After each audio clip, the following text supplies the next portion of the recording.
आणि ओमराजे तुम्ही बोलता ते बरोबर आहे। ज्या वेळेला नरेंद्र मोदींचं नाव कोणाला माहिती नव्हतं त्या वेळेपासून आम्ही हिंदुत्वाचा झेंडा घेऊन राज्यामध्ये भाजपच्या कित्येक पटीने पुढे गेलेलो होतो। आज सुद्धा पुढेच आहोत।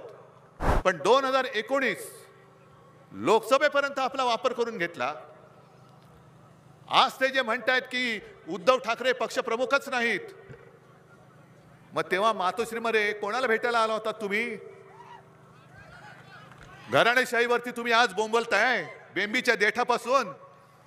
मग तुम्हाला माहित नाही मातोश्रीमध्ये तुम्ही येऊन मला भेटलात त्या हिंदू हृदय सम्राटांचा मी मुलगा आहे, तुम्हाला माहिती नव्हतं तेव्हा? आज बोंबलताय घराणेशाहीच्या विरुद्ध।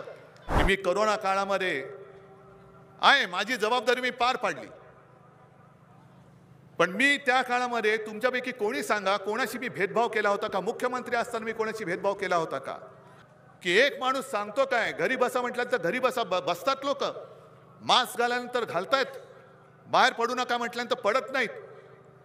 हे एवढं नातं एखाद्या माणसाचं त्याच्या जनतेशी मला नाही वाटत देशामध्ये दुसऱ्या कोणत्या मुख्यमंत्र्याच्या नशिबी आलं असेल।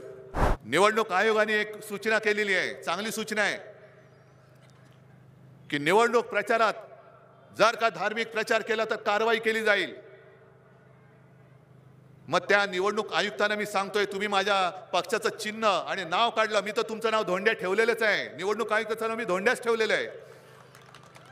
त्या धोंड्याला मी सांगतोय अरे धोंड्या, हा जो काय तुम्ही फतवा काढलात तो पहिला पंतप्रधानांना लागू करा, तो पहिला गृहमंत्री आम्ही